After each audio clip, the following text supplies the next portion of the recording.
Hello friends, welcome back to our channel. तो हम लोग डिस्कस कर रहे थे इलाहाबाद हाई कोर्ट के पेपर की। उसमें group C, group D, stenographer और ड्राइवर के पेपर का। ठीक है, अब उसमें अगर हम देखें तो ग्रुप सी और स्टेनोग्राफर के जो प्रीवियस ईयर क्वेश्चन वो आए थे हिंदी और जीएस के, वो सारा कंप्लीट हो चुका है। आज के इस वीडियो में हम देखेंगे ग्रुप डी के परीक्षा 2019 का पेपर जो हुआ था 20 जनवरी 2019 को, उसको हम सॉल्व करेंगे। ठीक है, इसके बाद इसके आने वाले वीडियो में भी ग्रुप डी का ही पेपर होगा। जो 2014 तक जो हो पेपर आया है वो सभी के एक एक करके हम सॉल्व करेंगे। और ये सारे जो है क्वेश्चन पेपर जो है यूथ कंपटीशन बुक से लिया गया है। तो बहुत इंपॉर्टेंट है आपका जो है परीक्षा। इसका डेट भी आ गया, एग्ज़ाम डेट आ गया है इसका 10 दिसंबर से है, तो ज़्यादा समय है नहीं। तो जल्दी जल्दी से आप लोग देखिए और तैयारी करिए। तो चलिए इस वीडियो को स्टार्ट करते हैं। स्टार्ट करने से पहले अगर आप लोग चैनल पर नए हो, अभी तक सब्सक्राइब नहीं किया तो चैनल को सब्सक्राइब करें, साथ में वीडियो को लाइक करें और शेयर करें अपने दोस्तों में। ठीक है, पहला क्वेश्चन है कि भारत के वर्तमान मुख्य निर्वाचन आयुक्त जो है कौन है। तो 2019 में एक क्वेश्चन पूछा गया था, तब 23वें मुख्य निर्वाचन आयुक्त थे सुनील अरोड़ा। ठीक है, तो आंसर इसका बी पार्ट 2019 के हिसाब से सही था। लेकिन इस बार वर्तमान में देखा जाए तो भारत के मुख्य आयुक्त राजीव कुमार हैं, जो क्रम के अनुसार 25वें हैं। ठीक है, और चुनाव आयोग की स्थापना की बात करेंगे तो 25 जनवरी 1950 में किया गया था। निम्नलिखित विकल्पों में से उस शहर का चयन कीजिए जहां कुंभ मेला आयोजित किया जाता है। कुंभ मेला कहाँ पर आयोजित किया जाता है, तो इनमें से प्रयागराज में आयोजित होता है, तो आंसर डी पार्ट हो जाएगा। ठीक है, अगला क्वेश्चन देखते हैं। भारत में आरबीआई के वर्तमान गवर्नर कौन है। तो ये सब 2019 के पेपर में पूछे गए थे। तो वर्तमान गवर्नर उसमें 2019 में शक्तिकांत दास थे, तो आंसर इसका सी पार्ट हो जाएगा। और अभी वर्तमान में देखा जाए तो यही है शक्तिकांत दास। ठीक है, और आरबीआई की बात करें तो 25वें गवर्नर हैं। आरबीआई की स्थापना 1 अप्रैल 1935 को हुई थी। इसका राष्ट्रीयकरण 1949 को हुआ था। और इसका जो है मुख्यालय कहाँ पर, हेडक्वार्टर मुंबई में स्थित है। ठीक है, नेक्स्ट क्वेश्चन आया था 2018 में एमसी मैरी कॉम ने विश्व चैंपियनशिप में ऐतिहासिक स्वर्ण पदक जीत कर एक रिकॉर्ड बनाया था। तो इसमें अगर हम ऑप्शन देखें तो चौथा था, छठा था, आठवां था या फिर 10वां था। तो छठा जो है स्वर्ण पदक जीता था इन्होंने, एक रिकॉर्ड बनाया। और एमसी मैरी कॉम का पूरा नाम है मैंगते चंगेनेजैंग मैरी कॉम, एक भारतीय महिला मुक्केबाज हैं जो मूलतः मणिपुर से राज्य से हैं। 24 नवंबर 2018 को AIBA महिला विश्व मुक्केबाजी चैंपियनशिप मैरी कॉम ने जो है छठी बार स्वर्ण पदक जीतकर इतिहास रच दिया था।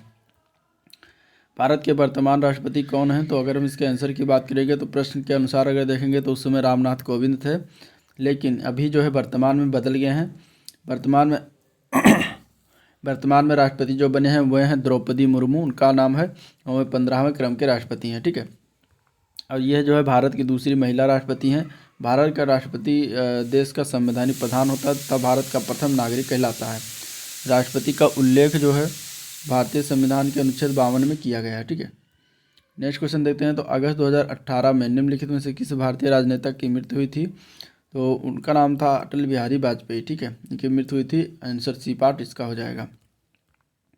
अगला क्वेश्चन आता है 2018 में उड़ान टिकट बुक करने के लिए IRCTC द्वारा निम्नलिखित में से कौन सा मोबाइल ऐप लॉन्च किया गया है। तो 2018 में मोबाइल ऐप पूछा गया था तो ये हो गया IRCTC एयर, ये लॉन्च किया गया था। ठीक है, 2018 में Indian railway catering and tourism corporation IRCTC का फुल फॉर्म है। इन्होंने एयर टिकट बुकिंग के लिए एंड्रॉयड आधारित फ़ोन ऐप IRCTC एयर बनाया, जिसके माध्यम से टिकट बुक करने पर किराया भी कम लगेगा। ठीक है, नेक्स्ट क्वेश्चन है कौन सा जियो का नेटवर्क प्रदाता है इनमें से। तो वह है रिलायंस, आंसर इसका सी पार्ट हो जाएगा। ठीक है, अगला प्रश्न आया था बॉलीवुड फिल्म चक दे इंडिया निम्नलिखित में से किस खेल से संबंधित है। तो वह जो है हॉकी खेल से संबंधित था, आंसर इसका ए पार्ट हो जाएगा, जो कि 2007 में आई थी। निम्नलिखित में से कौन सा जानवर हमें ऊन देता है इनमें से। तो वह है भेड़। ठीक है, भेड़ से ऊन प्राप्त होता है, तो आंसर डी पार्ट इसका राइट हो जाएगा। महात्मा गांधी का पूरा नाम क्या है, ये पूछा गया था।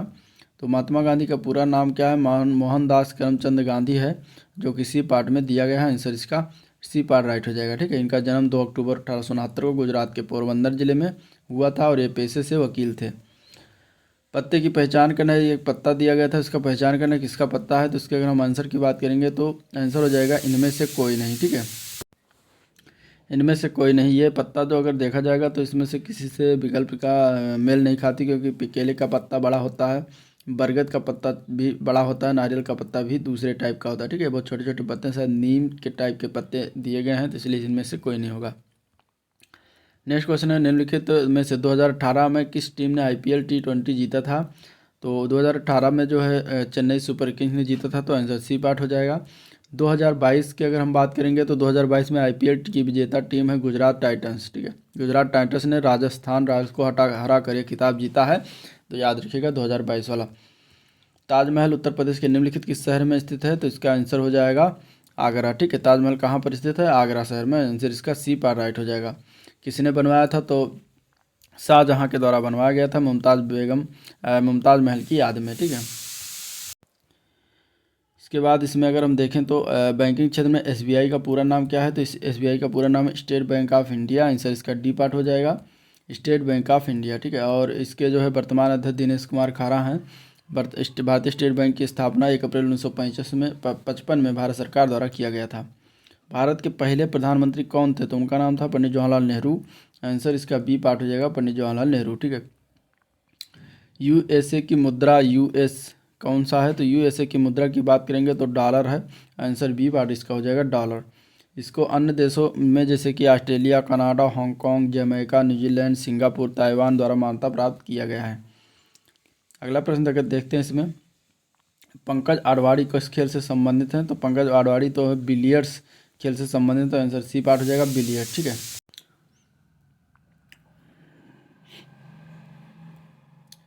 नेक्स्ट क्वेश्चन है, भारत के एक राज्य में एकता की प्रतिमा मूर्ति कहाँ पर जो है स्थित है?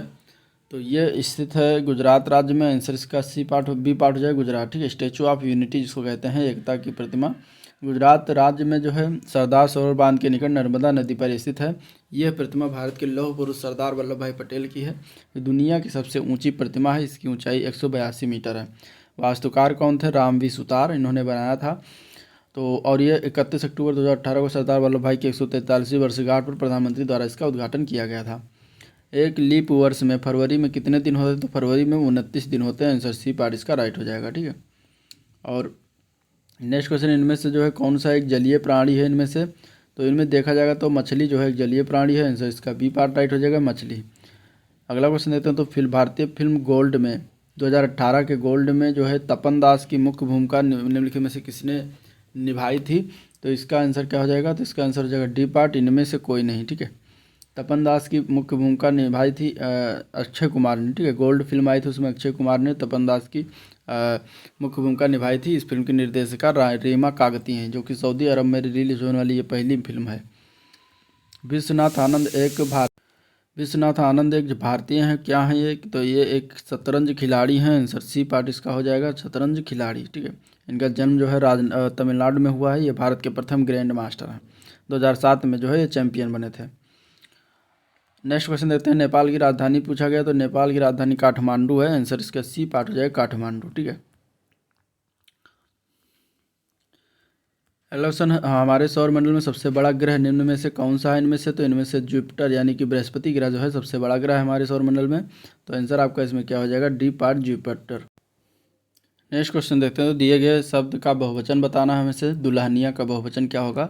तो सी पार्ट हो जाएगा, ठीक है। दुल्हनिया का बहुवचन दुल्हनिया, या पर आँख बिंदी हो जाएगी इस तरीके से, तो ये बहुवचन बन जाएगा। अकल बड़ी या भैंस, इसका अर्थ बताना है। तो इसके अगर हम आंसर की बात करेंगे तो आंसर क्या हो जाएगा? इसका आंसर हो जाएगा शारीरिक बल से बुद्धि बड़ी होती है, आंसर इसका जो है सी पार्ट राइट हो जाएगा, ठीक है। नेक्स्ट क्वेश्चन है, दिए गए शब्द का शब्द रूप चुनिए। निरीक्षण का शुद्ध रूप चुनना है। निरीक्षण का शुद्ध रूप होगा बी पार्ट में जो लिखा हुआ है निरीक्षण, ये सही रूप से लिखा हुआ है। दिए गए शब्द का पर्यायवाची शब्द बताइए। इनमें से पर्यायवाची शब्द अमृत का बताना है, तो अमृत का पर्यायवाची पीयूष होता है, ठीक है। समानार्थी शब्द, तो आंसर डी पार्ट हो जाएगा। आम का पर्यायवाची रसाल, पिकबल्लभ, अमृत फल, पियम्बू होता है। अमृत का सुधा, अमीय और सोम, अमी, जीवनोदकीय अमृत होता है। व्योम का होता है नभ, गगन, अंबर, आकाश, अनंत, आसमान, ये सब जो है पर्यायवाची व्योम के होते हैं। दिए गए शब्द का विलोम बताना है। फिरना का विलोम क्या होता है? फिरना का विलोम हो जाएगा स्थिर, आंसर सी पार्ट हो जाएगा, ठीक है। पूर्ण का विलोम अपूर्ण, सबल का विलोम दुर्बल होता है। वर्तनी के आधार पर वाक्य का शुद्ध रूप बताना है। तो इसमें से अगर देखा जाए तो आपका स्वास्थ्य कैसा, जो सी पार्ट में लिखा है, ये शुद्ध रूप से लिखा हुआ है, बाकी सारे में स्वास्थ्य शब्द गलत लिखा हुआ है, ठीक है। दिए गए शब्दों का शब्द एक शब्द बताया जो उत्तर ना दे सके उसको इस शब्द में क्या कहते हैं, तो उसको कहते हैं निरत्तर। आंसर इसका बी पार्ट राइट हो जाएगा। नेक्स्ट क्वेश्चन देखते हैं। अगला प्रश्न, दिए गए शब्द का तद्भव शब्द बताना है। शर्करा तद्भव शब्द क्या होता है, तो शक्कर होता है। आंसर सी पार्ट हो जाएगा। निम्नलिखित वाक्य का रस बताना है। प्रभु जी तुम चंदन हम पानी, इसमें कौन सा रस है, तो इसमें भक्ति रस दर्शाया गया। आंसर बी पार्ट इसका राइट हो जाएगा। भक्ति रस, इसमें अगर स्थायी भाव देखें भक्ति रस का तो देव विषयक रति होता है। ठीक है, तो इसमें आंसर आपका बी पार्ट। नेक्स्ट क्वेश्चन है कि सही काल निर्धारण करना है। वो सो रहा था, इस किस काल में है, तो ये भूत काल में है। आंसर इसका हो जाएगा ए पार्ट। ठीक है, काल का अर्थ होता है समय। क्रिया के जिस रूप से कार्य के होने का समय पता चले उसे काल कहा जाता है। वो सो रहा था में भूतकाल है। ठीक है, काल के भेद 3 प्रकार के होते हैं, वर्तमान काल, भूतकाल, भविष्यत काल। नेक्स्ट क्वेश्चन है, दिए गए शब्दों में से हिंदी व्याकरण के विराम चिन्हों का शुद्ध प्रयोग किसमें किया गया है। तो ये अगर देखा जाए तो वो बक्सा जो कल यहीं रखा था आज नहीं है, ये जो है शुद्ध रूप से इसमें विराम चिन्हों का प्रयोग किया गया है। बाकी सारे में गलत रूप से विराम चिन्ह का प्रयोग किया गया है। रमेश कल आएगा, इसमें कौन सा संज्ञा है, रमेश। रमेश कौन सा संज्ञा है, तो रमेश की अगर हम बात करेंगे तो इसमें रमेश व्यक्तिवाचक संज्ञा। आंसर बी पार्ट राइट हो जाएगा। ठीक है, जिस शब्द से किसी एक विशेष व्यक्ति, वस्तु, स्थान आदि का बोध हो उसे व्यक्तिवाचक संज्ञा कहते हैं। उदाहरण के लिए देखें तो भारत, गोवा, दिल्ली, कल्पना चावला, महेंद्र सिंह धोनी, ये सब व्यक्तिवाचक संज्ञा है। ठीक है, दी गई लोकोक्ति का अर्थ बताना है। काला अक्षर भैंस बराबर, इसका मतलब क्या होता है, इसका मतलब होता है बिल्कुल अनपढ़ व्यक्ति। ठीक है, तो आंसर ए पार्ट इसका राइट हो जाएगा। नेक्स्ट क्वेश्चन है, दिए गए विकल्पों में उप विराम चिन्ह बताना है। कौन सा है इनमें से, तो जो डी पार्ट में ये 2 बिंदियां रख दी जाती हैं इसको उप विराम चिन्ह कहते हैं। इसका अर्थ होता है, विराम का अर्थ होता है ठहराव या रुकना।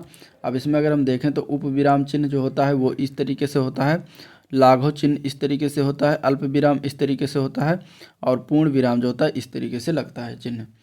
कारक कितने प्रकार के होते हैं, तो कारक टोटल 8 प्रकार के होते हैं। आंसर इसका सी पार्ट हो जाएगा। और उन सभी भेदों के अलग अलग चिन्ह होते हैं जो वाक्यों में प्रयोग होते हैं। वह इस प्रकार हैं, कर्ता ने कर्म को करण से द्वारा संप्रदान के लिए, अपादान से अलग होने के अर्थ में, संबंध काकी के रे काकी के, और अधिकरण में पर, और संबोधन है अरे, ये सब कारक है, कारक के परसर्ग हैं। ठीक है, अगला प्रश्न, निम्नलिखित में से सही विकल्प चुनना है। इनमें से अच प्लस अंत, इसका हम अगर संधि करेंगे तो क्या कौन सा शब्द बनेगा, तो बनेगा अजंत। आंसर इसका हो जाएगा ए पार्ट अजंत। ठीक है, नेक्स्ट क्वेश्चन है, संकीर्ण शब्द का उपसर्ग बताना है। इसमें से तो बी पार्ट हो जाएगा। इसमें सम उपकरण है, बी पार्ट इसका राइट आंसर हो जाएगा सम। ये एक संस्कृत उपसर्ग है जिसका अर्थ होता है पूर्णता अथवा संयोग। ठीक है, इससे नियमित अन्य शब्द बताएं तो संकल्प, संग्रह, संतोष, सम्मुख आदि बनते हैं। आश्रित उपवाक्य बताना इसमें से, तो मैंने एक आदमी को देखा जो बहुत मोटा था, इसमें कौन सा उपवाक्य है, तो इसमें जो डी पार्ट दिया गया है जो बहुत मोटा था ये उपवाक्य है। ठीक है, वाक्यों का ऐसा पद या समूह का भाग जिसका अपना स्वतंत्र अर्थ हो, जिसमें उद्देश्य अथवा विधेय हो, उपवाक्य कहलाता है। सभी उपवाक्य प्रधान वाक्य उपवाक्य के हिंदी के योजक शब्दों से जुड़े होते हैं, जैसे कि, जिससे, जिसे, जिसको, जिसमें, ताकि, जो, जितना, ज्यों, त्यों, चूंकि, क्योंकि, यद्यप, तद, यदि, जब, जहाँ इत्यादि शब्द अगर मिल जाए तो उसके बाद वाले जो वाक्य होंगे वो उपवाक्य की श्रेणी में आ जाएंगे। निम्नलिखित वाक्य में से प्रयुक्त विशेषण बताना। 2 पुस्तकें ले आना, इनमें से कौन सा विशेषण प्रयोग किया गया है, तो इसमें अगर देखा जाएगा तो इसमें संख्यावाचक विशेषण का प्रयोग किया गया है। तो आंसर बी पार्ट राइट हो जाए, संख्यावाचक विशेषण। ठीक है, और संख्यावाचक विशेषण वह शब्द विशेषण होते हैं जो संज्ञा अथवा सर्वनाम की संख्या का बोध कराते हैं। जैसे 2 पुस्तकें ले आना में संख्यावाचक विशेषण, क्योंकि इसमें 2 शब्द जो है पुस्तक की विशेषता बता रहा है, जो कि एक संख्यावाची विशेषण है। संख्यावाचक विशेषण के 2 भेद होते हैं। पहला होता है निश्चित संख्यावाचक, दूसरा होता है अनिश्चित संख्यावाचक। पुरुषवाचक सर्वनाम कितने प्रकार के होते हैं, पुरुषवाचक सर्वनाम टोटल 3 प्रकार के होता है। आंसर बी पार्ट हो जाएगा। ठीक है, उत्तम पुरुष, मध्यम पुरुष, अन्य पुरुष। इस उत्तम पुरुष की बात करेंगे तो जिस सर्वनाम का प्रयोग खुद वक्ता खुद अपने बारे में बताने के लिए करता है, जैसे मैं, मुझे, मुझको, मेरा, मेरी इत्यादि। मैं खाना खाना चाहता हूँ, उदाहरण के लिए ये उत्तम पुरुष। मध्यम पुरुष जिस सर्वनाम का प्रयोग वक्ता सुनने वाला व्यक्ति के लिए करता है, जैसे आप, तुम, तुमको, तुझे, ये सब मध्यम पुरुष के अंतर्गत आते हैं। अन्य पुरुष की बात करें तो जिस सर्वनाम का प्रयोग वक्ता किसी तीसरे व्यक्ति के बारे में बताने के लिए करता है, जैसे ये है, वह है, ये, वह इत्यादि। ठीक है, नेक्स्ट क्वेश्चन है, रिक्त स्थान की पूर्ति करना है। अनेक भाषाएं बोलने वाले को क्या कहते हैं, तो उसको कहा जाता है बहुभाषी। आंसर बी पार्ट हो जाएगा। जो कठोर वचन बोलता है उसको कटुभाषी, जो केवल अन्न, फल, साग, सब्जी खाता है उसको शाकाहारी, भाषण आदि देने वाले को वक्ता कहा जाता है।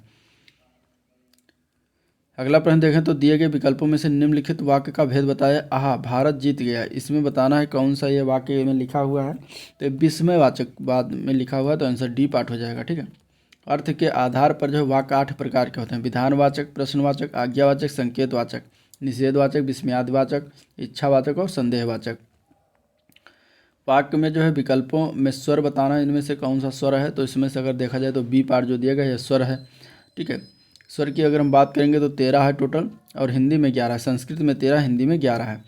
छोटा आ, बड़ा, छोटी ई, बड़ाई, छोटाऊ, बड़ाऊ, री, ए, आई, ओ, आओ, और इनमें छोटा, छोटी, छोटाऊ और री मूल स्वर हैं। ठीक है। तो इस तरीके से ये मूल शब्द हो गए, वो स्वर शब्द हो गए। जाते शब्द में प्रत्यय बताना, तो जाते शब्द में ते प्रत्यय है, आंसर इसका सी पार्ट हो जाएगा। निम्नलिखित में से विस्मयादिबोधक चुनना है कौन सा है। तो इसमें से अगर देखा जाए तो शाबाश, जो विस्मयादिबोधक का ये चिन्ह है, ये जहाँ लगा होता है, ये इसका डी पार्ट हो जाएगा। ठीक है। तो ये था आज का ओवरऑल वीडियो जिसको हम लोगों ने डिस्कशन किया। फटाफट वीडियो को लाइक कर दीजिए, और सब्सक्राइब नहीं किया है तो अभी तक चैनल को जाकर सब्सक्राइब करें, किसका वेट कर रहे हैं। साथ में अपने दोस्तों में ज़्यादा शेयर कर दीजिए। ठीक है। और इसके बाद हम इस वीडियो को एंड करते हैं, मिलते हैं इसके नेक्स्ट पार्ट में। तब तक के लिए थैंक यू, नमस्कार।